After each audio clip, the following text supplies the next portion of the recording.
很多打呼病患都会问我，该选择止鼾雷射或是打呼手术。止鼾雷射就像微创手术一样，5分钟就能完成，不痛，没有伤口，没有恢复期。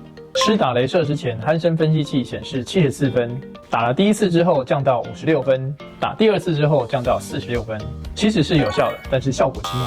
虽然打呼分数下降，但是还是有打呼的存在。我们的经验显示，打呼手术之后，很多人鼾声分析器的分数会直接变成0分。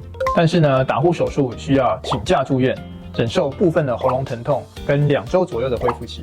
所以呢，效果好、代价高的手术跟效果差一点，但是代价低的手术，就看你怎么去评估咯。追踪徐医师，一夜好眠不打呼。